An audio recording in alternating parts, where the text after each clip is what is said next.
I'm here to talk to you about food, real food, genuine food, the food that built us as a species, both biologically and culturally, the food that made us human.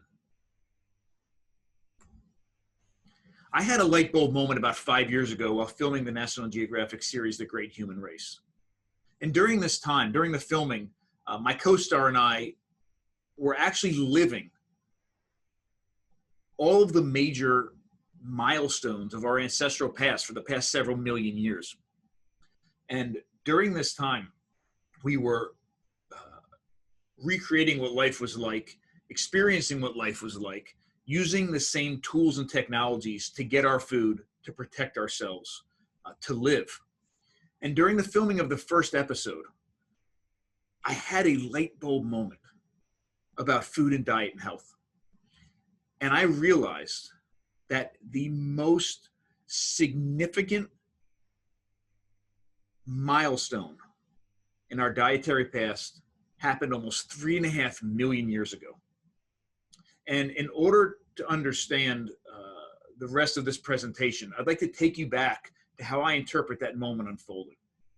So picture, if you can, the African savanna at almost 3.5 million years ago. We're just west of Lake Turkana in Africa at what we now call an archaeological site called Lemekwe. And at, the image you should have in your head, I believe, is one of almost Lion King, right? So the idea that it was almost purely African savanna at that time, very tall grasses, and one of our ancestors, either Australopithecus afarensis or Australopithecus africanus, watched the scene unfold that they've watched numerous times. They just saw a predator that's an ancestor to today's predators on the savannah. You know, a big, huge animal designed to take other animals down, just hunt, kill an animal, and use its specially designed canines to rip that animal apart, and then it gorged itself on the most incredibly nutrient-dense, bioavailable part of that animal, the blood, the fat, and the organs. And once that predator had gorged itself, it did what predators today on the savannah do, went off to sleep and digest that meal. And as soon as that predator left, our ancestor watched as the scavengers, the ancestors to buzzards, the ancestors to hyenas, flew in and ran in, and using their specially designed teeth or beaks or claws or muscles, ripped the rest of that flesh apart and off that carcass and took that back to digest in safety or to share with their young. The problem was our ancestor watched in envy, salivating, looking at this carcass. Our ancestor realized that they were not designed to partake in this meal. Even though that animal was dead, they didn't have access to that food. Their teeth were not designed to rip flesh off of a carcass. Their nails were not designed to claw and rip flesh off of a carcass. But this particular day, something was different. Our ancestor, who realized they were not biologically equipped to take part in that meal, used the one biological advantage it did have, its brain. And it picked up 2 rocks, struck them together, and in less than an instant, created a sharp, durable edge. They created in that moment, 3.3 million years ago, the first tool the world has ever known. And even though it took less than a second to make and only involved striking 2 rocks together, that tool transformed our ancestors' relationship with its environment, transformed its relationship with food, and transformed its diet. Armed with that tool, armed with that sharp flake, our ancestor rushed in, hacked off a large piece of meat, and brought it back to its group and shared that food. Shared that food in safety with all the members of its community, elderly, young, sick, and healthy. That moment was transformative. That moment created a completely different relationship between our ancestors and their environment and their food, and started us down a path that increased in bioavailability, increased in nutrient density over and over and over and over again, and supported all the evolutionary changes that happened from that moment on.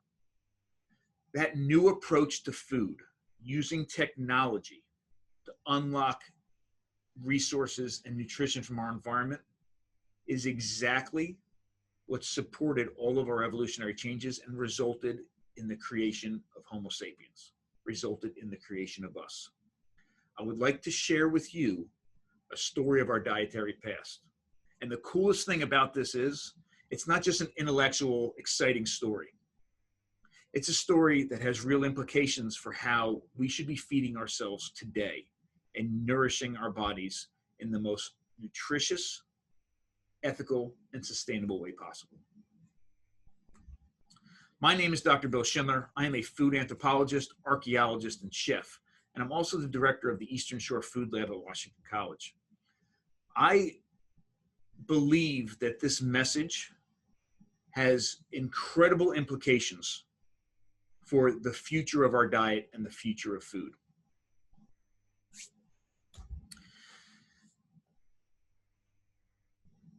This story really begins for me as a child. I had a very unhealthy relationship with food for a very large part of my life.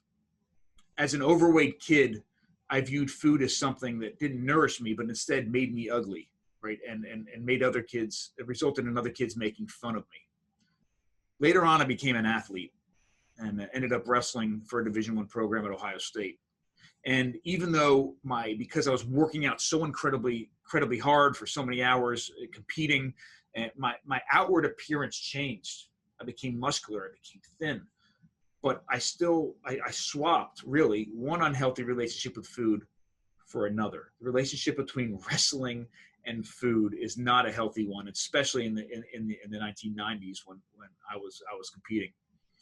And then once I graduated college and was no longer a college athlete, and I was eating in many ways a standard American diet or different iterations of different fad diets to try to lose weight, the weight came back on. I started suffering from metabolic disease, irritable bowel syndrome, inflammation, pain. The same story you hear over and over again. And this entire time I had been asking the question over and over, every time I looked in the mirror, every time I looked down at my body, every time I saw somebody else look at me, I asked the same question: what should I eat? I asked nutritionists, I asked doctors, I asked magazines, I asked health magazines, I asked diets, the same question: what should I eat? And I transformed my career, my research, all of the work I was doing was focused on trying to answer this question: what should I be eating? So I realized that I had a strong connection with my environment. I realized that there was something about our dietary past that held the key to this question. So in many ways, one of the reasons I became an archaeologist was to help answer this question: what should I eat? And it was very helpful.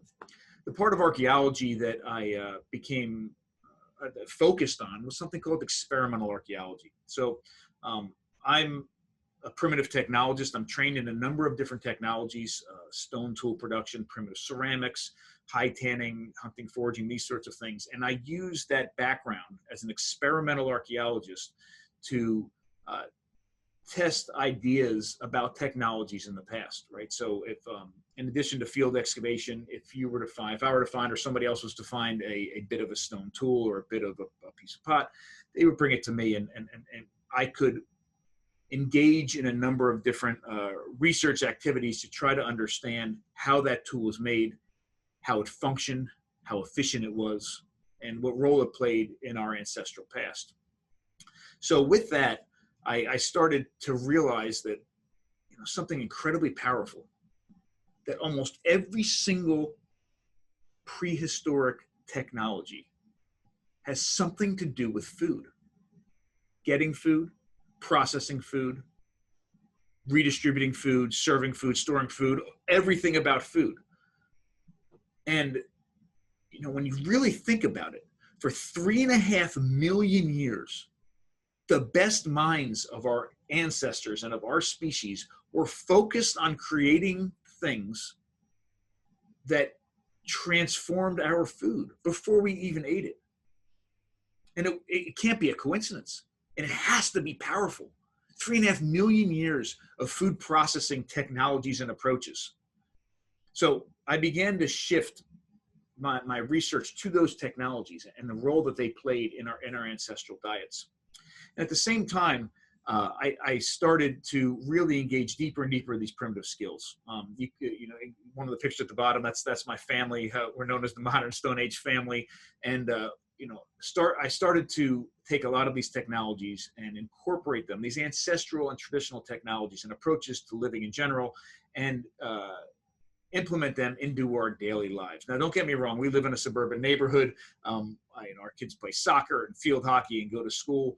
But you know, I'm always focused on trying to take lessons from the past in all aspects of life and incorporate them into our modern lives to improve our relationship with our diets and health, improve our relationship with our environment, improve our relationship with our community.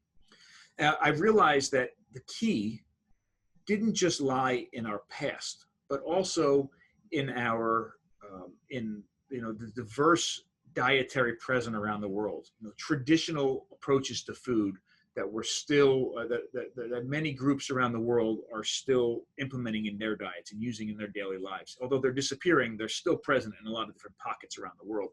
So over the past 6-7 years, I've been fortunate enough to take my family around the world, and we've lived with and worked with indigenous groups to try to understand better how they approach food and the role technology plays in their diets. You know, as I was building all of this sort of, you know, as my research was transforming and I was seriously realizing the role of technology in our ancestral past, I realized that there's real power in this, and there's real power with understanding these ancestral approaches to food.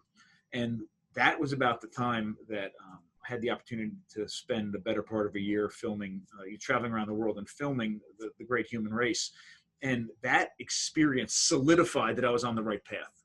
You know, actually experiencing our ancestral diets and seeing how it impacted my own health and how I felt while on these diets and what it was like to actually get this food and process this food and consume this food.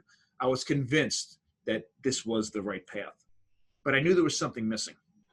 That even though biologically, we as modern day Homo sapiens appear almost 300,000 years ago, and biologically have the same nutritional requirements because of that, as our ancestors did, I realized that culturally we are very different.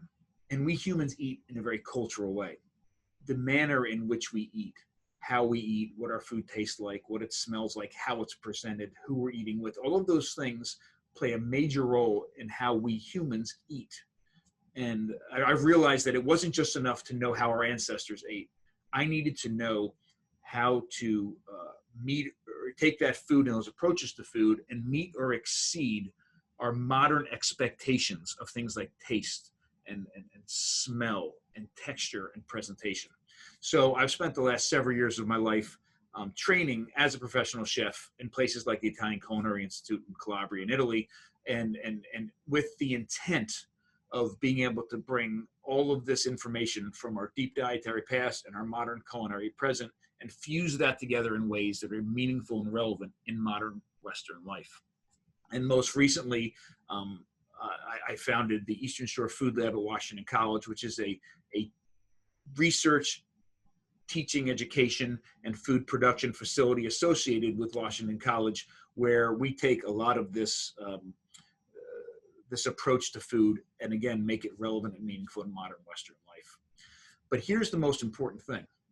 I've spent the majority of my life trying to answer the question, what should we be eating? And you know what I've realized today at this point? I was asking the wrong question. The question, what should we be eating, is a question we don't need to ask. We are biologically designed, just like every other animal on the planet, to answer that question ourselves. If we are in tune with our bodies, and we have access to real, genuine food, we will eat the right food. Our body is designed. We have spent millions and millions of years formulating the right responses to food, that we will eat the right food. We're asking the wrong question. No other animal hires nutritionists to tell them how to eat. Nobody else, no other animal hires or asks doctors what they should be eating. I was asking the wrong question, because we are biologically designed to figure that out for ourselves. And we're all asking that same question. What I realized was something even more powerful, that what we should be asking is not what we should be eating, but how we should be eating. And it all has to do with technology, and it all started 3.5 million years ago. All right, so here it is. What's different about humans is that we do things to our food before it touches our lips. And in order, that approach, that the way that we approach that food, the technology we use to transform it, holds the key to how our diets have changed over time, that actually resulted in the creation of us as Homo sapiens. And I'm fully convinced holds the key for how we should approach food today and how we should approach food into the future. All right, so I'm going to say a few things now that are that may seem really, really strange, but bear with me. Open your minds, sit back, listen, because this is the foundation for everything else that I'm going to say. This is the foundation for my modern Stone Age diet approach to how we should be eating. Compared to other animals, we are actually biologically one of the weakest species on the planet. I mean, we love to celebrate members of our species who achieve great athletic feats. Usain Bolt, who can run incredibly fast, or Arnold Schwarzenegger, who's incredibly strong, or Olympic athletes that can swim really fast, or climbers that can scale mountains. But when you think about it, although they rise to the top in the population of humans as being incredible athletes, incredibly strong, incredibly fast, compared to other animals, they can't match up. Their strength, their speed, it's just not there, right? If you think about it, we are incredibly weak. Our teeth are almost useless, right? Our nails are incredibly useless. We pay people to paint them and cut them off. We're not that strong. We're not that fast. We can't fly. We can't dig into the ground very well. We can't swim very well. We can't hold our breath very long. And what does that mean? Well, when that translates into our inability to access resources from our environment. If we can't run incredibly fast, or see really, really well, or have the strength or the claws or the canines to take predators down, or the ability to scale walls and get eggs from nests, or climb trees, really, really easily, and harvest, fruits at the top, or eggs in different spots, or even dig into the ground to get at roots and tubers, where does that leave us? Biologically, if I stripped you down completely naked and said, and put you in the middle of the woods and said, eat, and gave you no technologies whatsoever, you would starve to death. Even if you knew every plant that was edible, even if you knew the behavior patterns of other animals and could track them down. We have outgrown our ability to naturally, biologically get resources from our environment, and you would starve to death. We have an incredibly difficult time accessing resources from our environment. I know I'm a forager. I've been foraging for 37 years. I teach foraging classes all over the world. I love to forage. It gives you access to the most incredibly nutritious plants possible. It connects you with your environment. There's so many incredible reasons to forage. But this particular moment, this scene here unfolded several years ago. I was on sabbatical, and my family and I were based out of Ireland for the year. and we were traveling the world working with indigenous and traditional groups. And this one particular day taught me a valuable lesson. We had been in Ireland at this point for several weeks. I have 3 young kids and a wife, and it was a big change for us to just get up and move for the year. And this particular day, I don't remember what was happening, but things were difficult. We were living in the southern part of Dublin, and our transition that day wasn't doing really well, and we were getting at each other. And I decided that I was going to be like, okay, this is a feel-good father moment. I got it figured out. I know how to solve this problem. We're going to go into the mountains and forage. Right? Forage for the day as a family, and everything's going to be okay. Well, I was about the only one in the family that thought that was a good idea. But we packed up the car.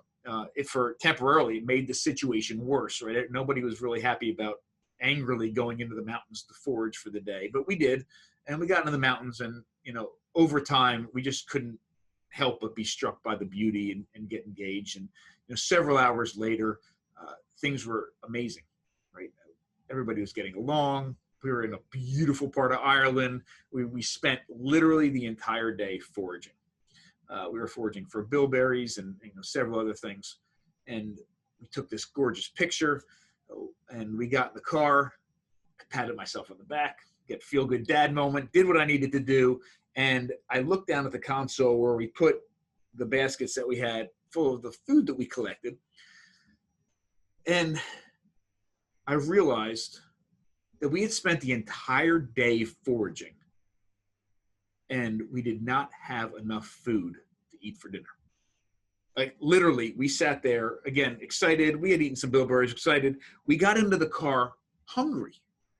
And I remember we got into the car with these baskets, and all of a sudden kids were talking, hey, can we go to a pub on the way home and get a burger? And I'm thinking to myself, oh my God, we just went foraging. Like, we're not going to go to a store and buy, or a restaurant and buy food. We have food right here. It's in front of us. And I looked down, there wasn't enough food there to feed 5 people. And we spent all day foraging. We spent all day foraging without any tools whatsoever, right? Everything we picked with these hands, with these nails. And I realized that, wow, again, incredible moment, connected with the environment, connected with one another. We had some incredibly nutritious food there, but we stopped at a pub on the way home and bought burgers for dinner. We are incredibly inefficient at accessing resources from our environment using just our biological adaptations. Think about other animals. Other animals have digging claws. They have the ability to fly. They have incredibly strong teeth. They have speed or strength or eyesight that allows them to hunt very, very effectively. We don't have any of those things, but we have this.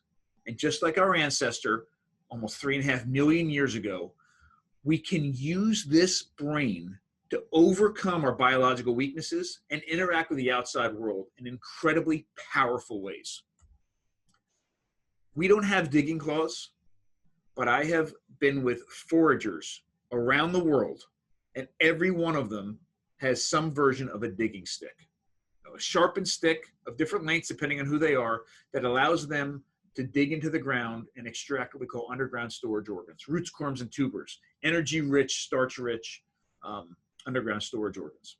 We don't have the ability to fly, but around the world, we've developed all sorts of technologies that allow us to scale walls and to scale trees, everything from ladders to slings to rope work, all sorts of things. We don't have the bones or the musculature or the teeth that allow us to crack into things like nuts, for example, wild nuts especially. But what we see in the archaeological record around the world are basic nutting stones. An anvil, a stone on the bottom. Sometimes they have divots specially designed for nuts, and simply another rock that allows us to crack those nuts open and access the nut meats on the inside.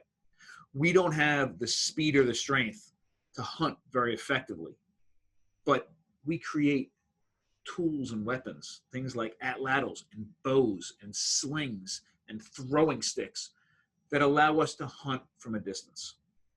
Now, none of these things by themselves seem like a very big deal. Oh, a sharpened stick, a piece of rope, 2 rocks, a stick I can throw.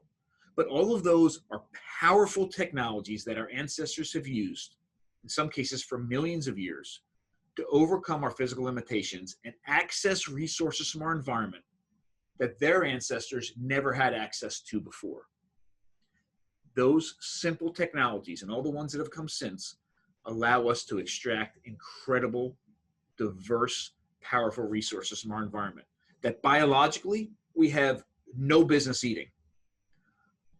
But just at the, on the same token, biologically, we have built our bodies over millions of years, our bodies and our brains on those resources. However, that's not the big takeaway message. It's an important message, but there's something that's even more important.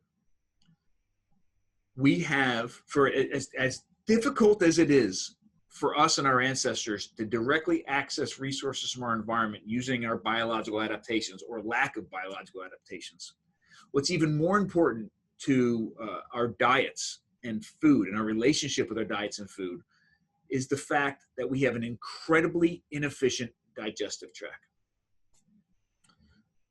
This is a scene, is a picture I took in Ireland while we were living there that made me really start to formulate this idea, this powerful idea. This is Airfield Estates just south of Dublin.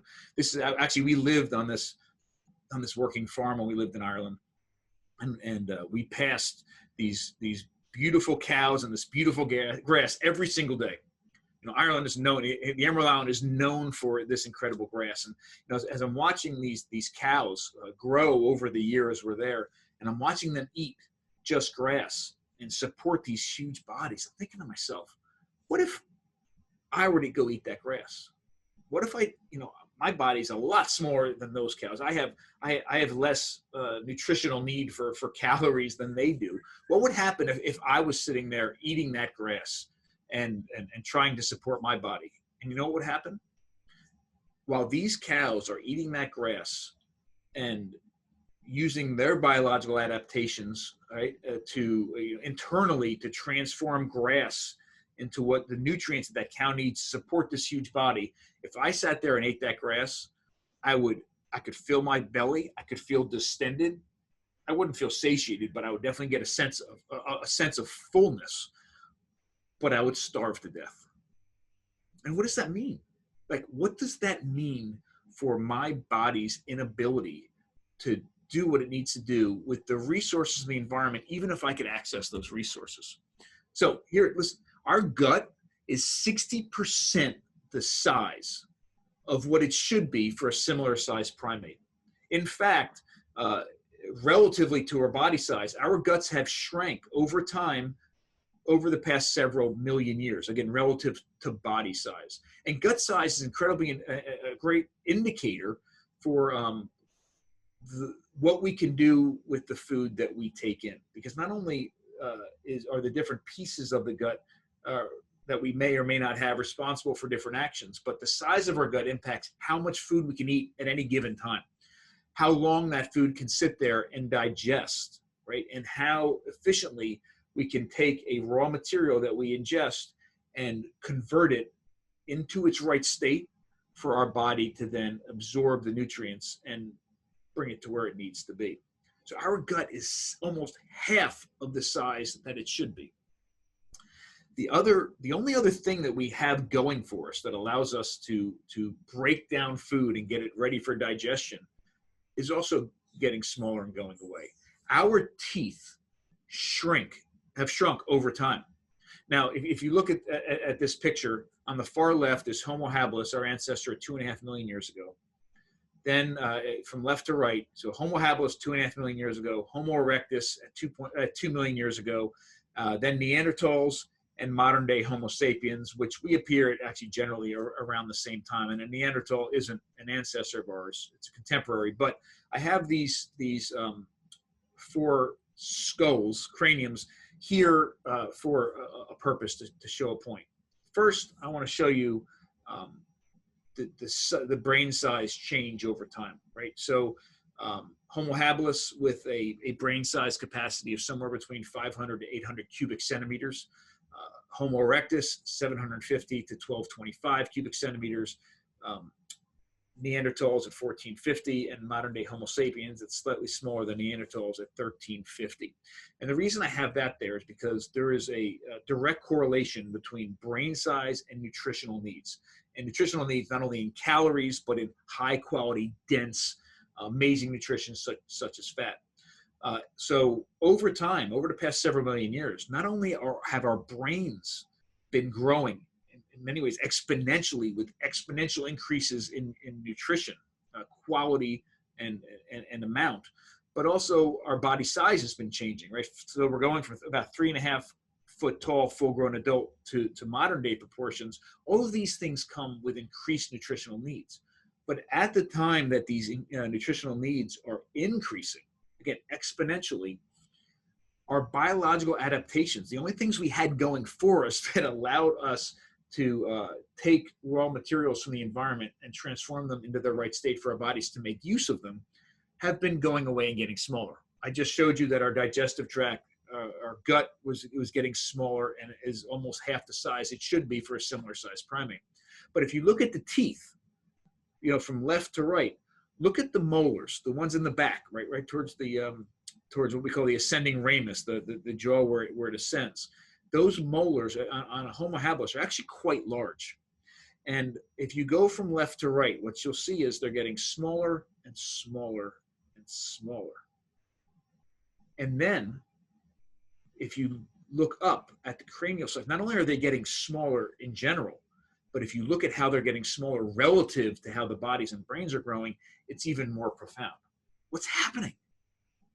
We have incredible nutritional needs rising and rising and rising over millions of years. Bodies are growing in size. Brains are growing in size. But as that's happening, the two things we have going for us, our guts and our teeth, are shrinking. We do not possess the biological adaptations that other animals have to access most of the nutrients in our environment. So a cow can survive and thrive on grass. That's its natural, grass and tough vegetable materials. That's their natural diets. So, they have two biological adaptations that allow this to be possible. Number one, they have huge teeth and a corrugated palate. The roof of their mouth is corrugated, so that between these massive teeth and this corrugated palate and the way that they chew, they can begin to mechanically break through the tough cell walls of grass and other tough vegetable materials. And after they've mechanically broken down a lot of this, they then swallow it, and it goes into the first chamber of their four-chambered stomach. And that chamber is called a rumen. And a rumen is a fermentation chamber. So this partially mechanically broken down grass and tough vegetable material goes into a rumen where it ferments. And through chemical means, further breaks down, begins to digest, and there's a lot of reactions happening in there. And then they do something called chewing the cud, where they actually regurgitate it. They throw up into their mouths, comes out of the rumen, back into their mouths, and then they mechanically break it down some more, and then they swallow it again, and it ferments some more, and it goes back and forth and back and forth and back and forth. And then finally, when it's in the right state for their digestive tract to actually get nutrition from it, it goes in through the rest of the chambers of the stomach, then finally into the small intestines where the nutrients are absorbed, and then it continues down the line. A cow can support its body on grass and tough vegetable materials because it has the biological adaptations to do so, and the approach to this food, chewing it, swallowing it, regurgitating it, chewing it, swallowing it, regurgitating it over and over again. That's how it does it. And that cow, if you divide a cow's day into thirds, it spends a third of its day eating and chewing, a third of its day fermenting, and a third of its day sleeping.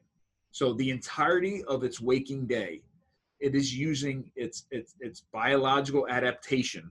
The entirety of its waking day is using its biological adaptation to obtain and process the food that it needs to support that body. We don't have a rumen. We don't have a specially designed palate. We also don't have canines like the predators on the African savanna have. We don't have the ability to take down an animal, rip it apart, and access all the nutrients on the inside. So meat and blood and fat and organs are inaccessible to us naturally, just like really tough vegetable materials are as well. And the same thing with grains. We don't have, granivorous birds, ducks and geese, for example, have specially designed parts of their anatomy, their digestive tract, a crop and a gizzard, that allow them to take grains and transform them into something that's actually safe and nutritious for them. So when a bird, a duck or a goose or another granivorous bird, grabs a grain off the stalk, swallows the grain, it goes into something called a crop. And this crop is an enlarged muscular pouch where that grain sits and soaks, ferments, and sometimes even sprouts, because that grain sits there for sometimes between 12 to 16 hours.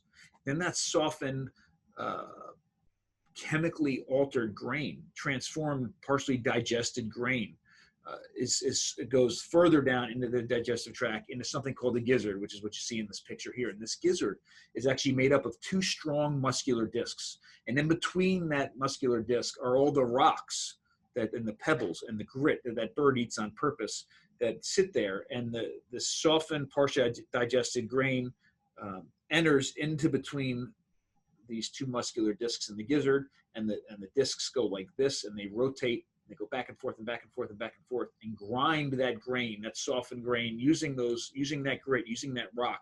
And then and only then does that grain go into the rest of its digestive tract. Now, we have a lot of differences between the way a human digestive tract works and a cow's and the lions and predators or a granivorous bird.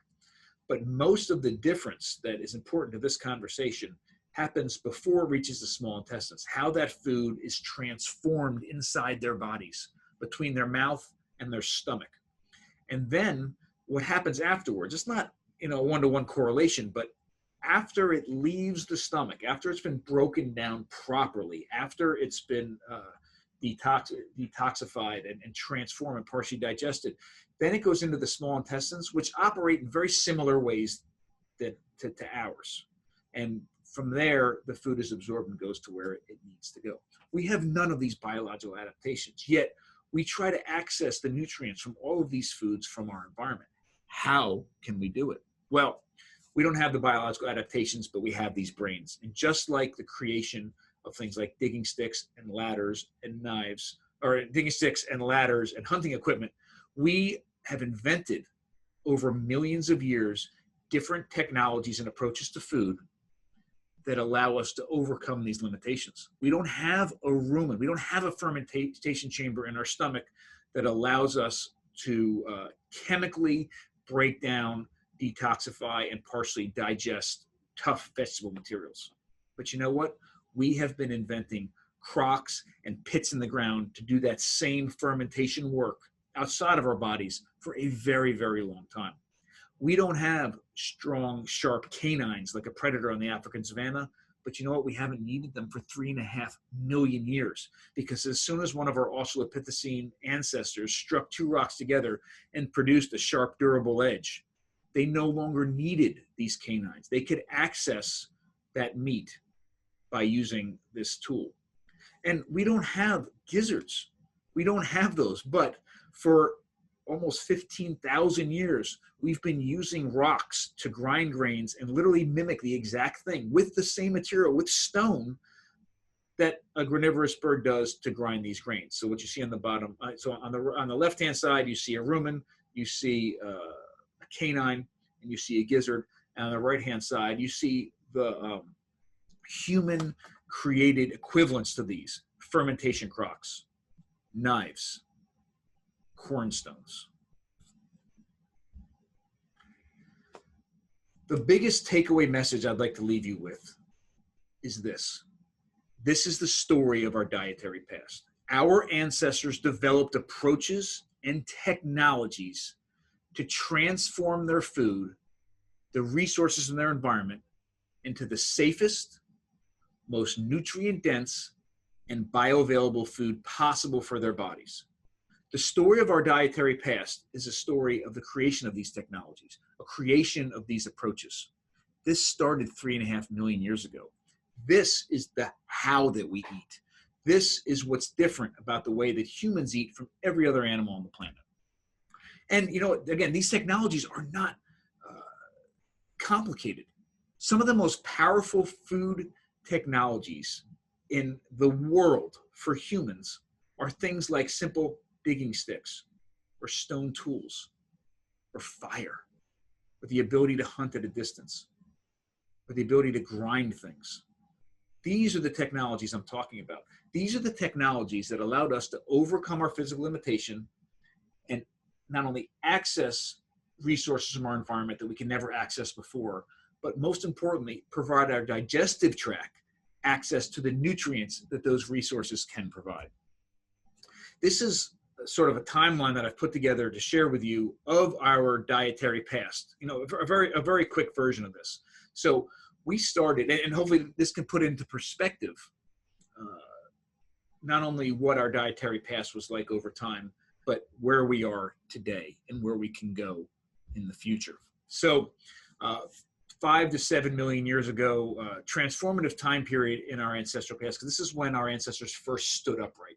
And many people believe that, you know, at least anatomically, this was one of the biggest transitions towards becoming human like we are today. But, you know, there were no tools at this time period. So I'd like to start here as to talk about what the diets were like of our non-tool possessing ancestors, because that, after all, are the diets that our digestive tracts are designed to derive nutrition from. So on the very top line, I have labeled what sort of the food, the relationship with food and our ancestors and us, you know, what I'm calling that.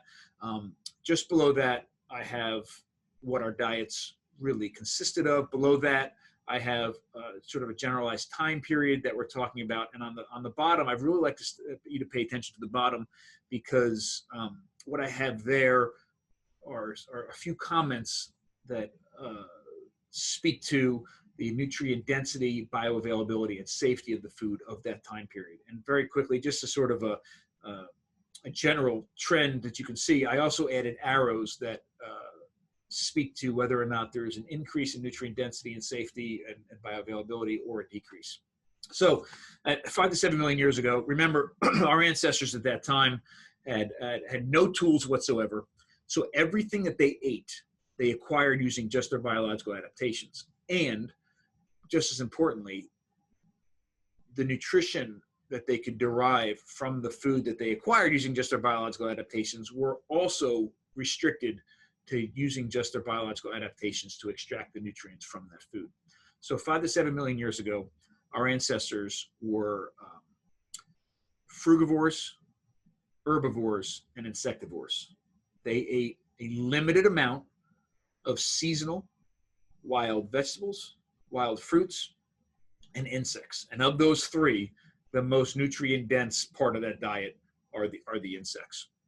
And you can understand that at that time, they remained quite small. They did not have huge nutritional requirements to support a small body and a small brain, and neither could they grow in size much, because they didn't have the biological adaptations to extract more nutrients or extract more resources, nor do much with that food to extract the maximum amount of nutrients safely from that food.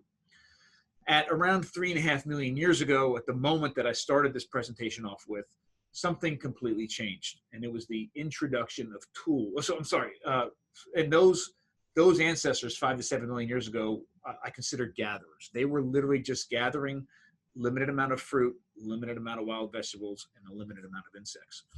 When our ancestors created that first stone tool almost 3.5 million years ago, they changed from being just gatherers to scavenger gatherers, right? So they could use that tool to introduce scavenged meat that they were able to cut off the carcasses of the animals that were left behind from the predators and compete with the other scavengers. So at almost 3.5 million years ago, we see a introduction of at least some scavenged meat into the diet. And with that, we see a moderate increase in nutrient density, a moderate increase in bioavailability into the diets. What's really interesting is that we don't see, with the introduction of that tool and the introduction of some of that scavenged meat into our diet, we don't see a huge change biologically in body size nor brain size, which is very interesting. The biggest transformation we see happens at 2 million years ago, 1.5 million years later, when our ancestors, recipe for their food, are what I call hunter-gatherers, right? This is the first time we're actually hunter-gatherers because there's an introduction of hunting into the dietary landscape at the time. And there's a huge difference, and a very important difference between scavenger-gatherers and the introduction of meat into the diet at that time, and hunter-gatherers, where we have the introduction of the entire animal. And when we hunt, the biggest difference, and one that's hard for us to wrap our modern Western brains around, because when we think animal, we automatically think meat, because that's what we see at the grocery store when we think animals, right? When we have access to animals. But the difference between scavenging flesh left behind from the predators and actually hunting is that when we hunt, we have first access to the animal. We're the predator. So the food resource that scavenged or that hunted animal can provide is much more than just what a scavenged animal can provide. We have first access to the most incredibly nutrient dense and bioavailable part of that animal, the blood, the fat, and the organs. At that time, two things happened 2 million years ago. We introduced hunting, and we also introduced fire. And those two technologies together transformed more than ever our physical adaptation, or our physical makeup, right? Homo erectus at this time has the largest jump in body size and brain size, almost to modern proportions. And so it's not just introducing meat into the diet that supports all these biological changes, right, and make us human. It's introducing animals into our diet. The blood, the fat, and the organs are the most nutrient-dense and bioavailable part of an animal. Meat is incredible. Meat is much more nutrient-dense and bioavailable than fruits and vegetables. But it is not. It is actually one of the least nutrient-dense part of an animal. It is the blood, the fat, and the organs, and our ability to cook food, especially meat, that gave our ancestors the biggest leap, supported the biggest body and brain size change in our evolutionary past. So at that time, because of the introduction of hunting, the introduction of offal, right, blood, fat, and organs, we see a drastic increase in nutrient density and bioavailability in our foods. Over the majority of that 2 million years, we continued to create technologies and behavior patterns that unlock more and more nutrients from our environments, and most importantly, unlock those nutrients in safe ways that made the nutrients in it bioavailable to our bodies.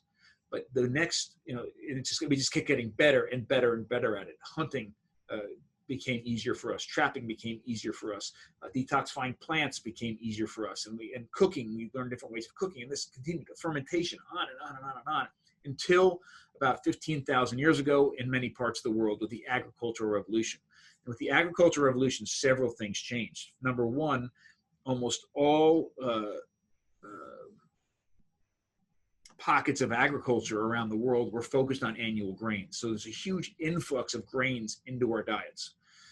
This not only resulted in a huge influx of carbohydrates into our diets, but it also is at the expense of variability in nutrient density in other parts of our diet. So farmers don't hunt as much. Farmers don't even forage as much. So the diversity of plants and animals in our diets drastically decreased. And with the influx of carbohydrates, influx of grains, not only do we get a reduction in nutrient density, but a huge increase in plant toxins, phytates and other things that are coming with phytates, lectins, and other toxins that are coming with the grains that are dominating our diets. So reduction in nutrient density, increase in plant toxins. With the Industrial Revolution, but that's food producers, right? So we have gone from gatherers to scavenger gatherers to hunter gatherers to food producers. And then with the Industrial Revolution, many of us were brought off of the farm. We're no longer producing our own food any longer, and we've become consumers. And this, in my mind, was one of the biggest steps away from a connection with our food, connection with our environment, connection with health. Huge decrease in safety and nutrient density. And that's where we really are today. We are food consumers, right? Most of us are not connected with our food, where it comes from, how it's made. And we're the very end of a long, long, long food chain, which has been growing over hundreds of years, disconnecting us more and more from our food. And it results in not only a huge reduction in nutrient density, bioavailability, and variability in general in our diets, but also a reduction in safety in our food in all forms. And what I'd like to end at least this point of the presentation in is sort of a hope for the future, right? What I call a modern Stone Age hunter-gatherer diet for the future. And I'm not suggesting that we all get all of our food from hunting and gathering, although that would be nice if at all possible. What I'm suggesting is that we take everything that we know, right? We fuse together ancient approaches to food, connect with our food, take all the things we have learned in the past several hundred years, positive benefits in the past, even in the past decade, fuse all of those things together and find a way to navigate a foodscape that is not only nourishing, and by nourishing, I mean it nourishes both our biological and our cultural needs, but is also ethical and sustainable at the same time. And I believe this is entirely possible. This, again, increases in safety, nutrient density, and nutrient bioavailability. So these are the food processing technologies that I'm talking about. And again, it's not about what we eat, because if you think about it, we are not designed as humans to eat most of the foods that we eat, not designed as humans to access most of the resources that comprise the food that we eat. We can't hunt on our own. So we can't digest, many of us can't digest lactose as adults. We have difficulty with grains. We can't even access animals on our own. So the only foods that our bodies are designed to access directly and derive nutrition from biologically are the same things that we were eating 5 to 7 million years ago before we started creating technologies, right? So limited amount of wild fruits, limited amount of wild vegetables, and some insects. However, we have built our bodies on foods that we have no business eating. And the only way we make it our business is by implementing those same technologies and approaches that our ancestors have been using for millions of years to make the food safe, nutrient dense, and bioavailable. And here they are. Basic things: cooking the right way, fermenting, nixtamalizing maize, grinding, geophagy, the intentional consumption of earth, which helps detoxify foods and is still done in certain pockets of the world, rendering, soaking, sprouting, drying, slicing, chopping, dicing, coagulating, pre-masticating, and aging food. And this is just a small list of a much larger, more comprehensive list. These are the technologies that we have to re-engage with in order to make any food that we want to eat and transform it into the safest, most nourishing form possible for our bodies. These are the foods these are the approaches, these are the things that we need to do in our own kitchens in order to eat the most nourishing diets possible. So let's look at our modern foodscape and look at the difference and how this makes sense, because obviously none of us are living in caves. None of us are going to be foraging and hunting for all of our food, although doing it even on a limited basis is incredibly, incredibly worthwhile. How do we assess our modern foodscape and take these seemingly ancient lessons and make them make sense? Well, let's look at a basic deli, for example. Many of us on a ketogenic diet would go to a deli and eat meat and even cheese, because in our minds it's in its basic form. We're getting a lot of fat, we're getting protein, and we're restricting the carbohydrate intake. And that's true. The problem is that deli right there, most of the food you're looking at there, the technologies used to transform the raw material into the finest food product were at the expense of the nutrients and not to make the food safe and as nourishing as possible, right? And these are basic technologies, and this is just a few examples. These are examples of the thing. On the other side, this is a picture that we took a couple days ago in my kitchen, where we have our version of deli meat from animals we've butchered in our own kitchen, just that kitchen right there, not a commercial kitchen, animals that were butchered right there in that kitchen, that we transformed using ancestral approaches to food. And not only are the deli meats there, there's ham and there's capicola, but also the cheeses right next to it. All of those foods were created in our own kitchen, and they relied on ancestral approaches to food to make that raw material as nutritious and safe as possible, as well as delicious and satiating as possible. And the point I'm trying to make here is that one of the incredible things about connecting with your food, results of connecting with your food and learning how to cook from scratch in your own home, is that even if you don't cook from scratch for all the food after you've made it from that point forward and still purchase it, you walk into the grocery store after having made food from scratch as an informed consumer in many ways for the first time. You can see through marketing and labeling and advertising and see which foods, even in that deli case, are real foods. Which foods in that deli case can you derive the maximum amount of nutrition from? Which foods in those deli case are real foods?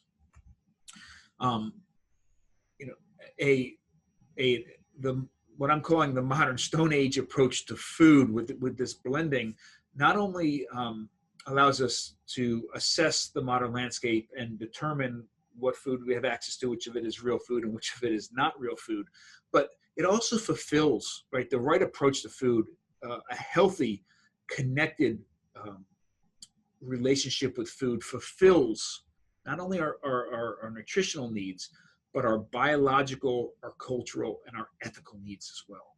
Our ancestors were connected to everything about their world, and they were connected to everything about their world through food. By directly accessing your food, even a limited amount of foraging or hunting or fishing or clamming or crabbing, you experience your environment using every single one of your senses. This was something that was a routine every part of every day for our ancestors, and is something that many of us don't have access to at all, and it's something we need to regain. The other benefit of ancestral diets, the right ancestral diets, is that our ancestors experienced what truly nourishing diets felt like for their bodies. And once you experience what a real 100% satisfying, nutritionally, culturally satisfying meal feels like, the pleasure of eating it in the right way, checking off all those boxes of what you're expecting from your meal, and it being satiating and delicious all at the same time, that becomes a benchmark. That becomes a benchmark for all the other meals that you eat. And you can then gauge, this was a nourishing meal. This didn't make me feel so good. I feel a little hungry. I'm overstuffed. There's something weird. I don't feel good the next day, right? You need that benchmark. And so many of us have never had, even once in our life, a truly nourishing meal in every sense of the word. We don't have that benchmark to be able to understand how poor the food that we're eating actually is. And just as importantly, our ancestors, because they were so connected to where their food came from, they saw the consequences of their actions directly. If they overhunted or overharvested or treated a resource badly, they saw that. They directly saw the consequences of their actions. We don't, as modern consumers, we are too far removed to see those consequences. We don't even see how our buying patterns impact the animals and plants on the other end, or the farmers on the other end. The best we can see is changes maybe in price of strawberries, out of season, or if something has been mismanaged. But we don't see the direct consequences of our actions. The kind of approach to diet that I'm suggesting allows us to do all of these things. We can reconnect with our food at levels that allow us to experience what truly nourishing food tastes like and see the consequences of our actions directly. So what am I talking about? What are the relevant, meaningful, and accessible applications to us today? So here's some of it in a nutshell. One thing to understand about vegetables is that vegetables and fruits are toxic. Every single one of them have some level of toxin in them. And this is something that our ancestors knew very well. It's something that modern foragers realize. Even domesticated plants, while a lot of the toxin loads have been reduced, the natural toxins have often been reduced through selective breeding and genetic modification, and they now have other toxins in them. All vegetables and fruits have some level of toxin. So when we approach eating vegetables, I don't care what vegetable it is, we need to understand what that vegetable is, what dangers it poses, what threats it poses for us, and also understand how to not only detoxify it, but extract the best nutrition in the right form from those vegetables and fruits for our bodies.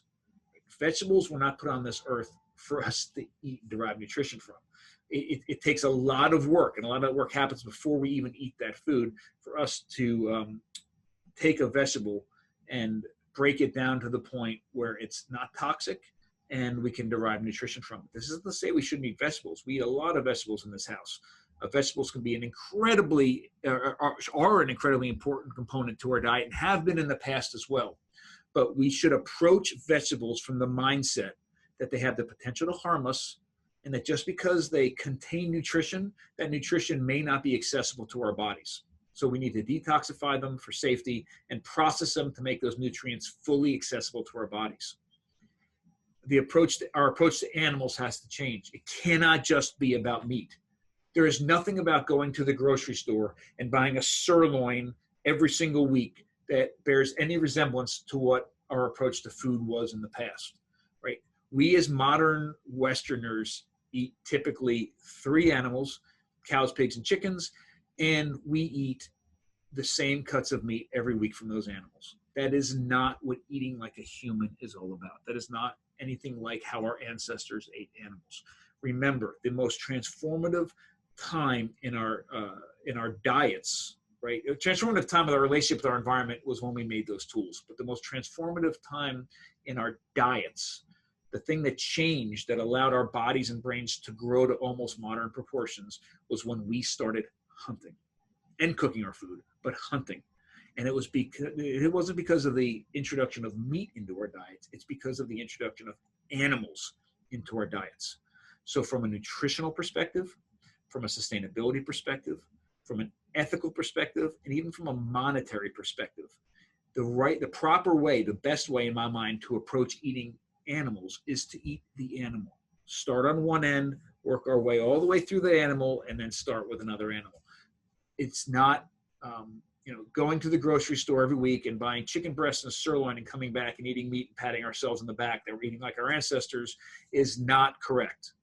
Going to a butcher and getting whole cuts of animals, or doing some butchering at home, getting organ meats, making pâtés, eating high quality fat from the animals, eating from one end to the other, is exactly the way our ancestors ate, and is, in my mind, the most nourishing, sustainable, ethical, and financially responsible way to approach animals in our diets. If we have milk in our diets, this is a much longer topic than we have time to get into now, but drinking milk, pasteurized skim milk, was something that was never done in the past. We have been consuming dairy as adult humans from other animals for at least 10,000 years, and doing it in a way that, in my mind, was safe and nourishing. And the way that we did it was by fermenting high quality dairy. So milk, dairy, requires fermentation and, if appropriate, coagulation, making it into things like cheese, which in fact replicates what all infant mammals do in their stomachs when they're drinking milk from their mothers. And then if you are consuming any grains, seeds, nuts, or legumes, they require soaking, sprouting, and fermenting in either an alkaline or acid fermentation in order to properly detoxify them and break them down chemically and mechanically into the right state for our bodies. We need to eat hyper-seasonally, source locally ourselves, and when possible, cook from scratch. Let me say that again very quickly. I am not suggesting that every single food that you put into your mouth needs to be made entirely from scratch in your kitchen, although that is something we strive to do in our house on a daily basis.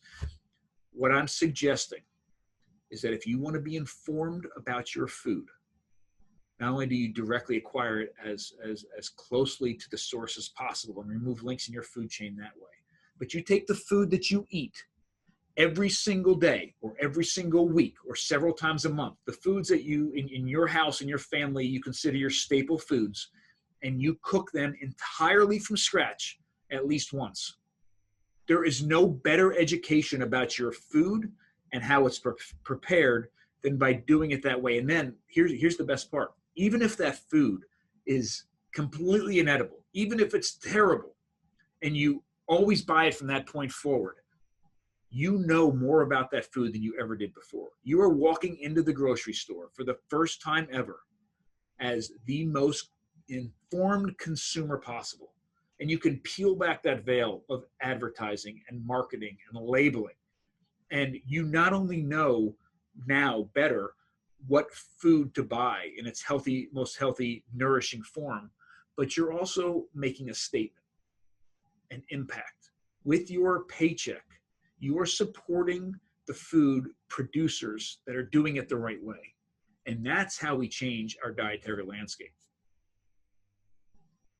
So the modern Stone Age approach that I'm suggesting here, we call it the modern Stone Age kitchen, happens in our kitchens. You can become empowered beyond belief by learning more about where your food comes from, acquiring it as close to the source as possible, and most importantly, transforming it using ancestral technologies, ancestral approaches to food, transform it in your own kitchen, just like our ancestors did, into the safest, most nutrient-dense, and bioavailable form possible. And the cool thing is that when we do it the right way, it is not a food that we need to force down our throats. It's not a food that's foreign to us. These ancestral technologies are the technologies that built us as humans, biologically and culturally. Those foods, not only, when done properly, not only satisfy our biological needs, but our cultural needs as well. These foods done properly are the most delicious, satisfying, and satiating foods possible. So, and you don't have to do this alone, right? And one of the things that we've built here with the Modern Stone Age Kitchen is support for all of you trying to take that step. You know, I had my Instagram, Facebook, and Twitter handle is @DrBillSchindler, and my website is modernstoneagekitchen.com. And we have a ton of support here for you in forms of research, blogs, videos, and we are creating a whole host of virtual classes on accessing and cooking food completely from scratch, and using these same very technologies that I've talked to you about here to transform that food for you and your family in the most nourishing, satisfying, ethical, and sustainable form possible. Thank you.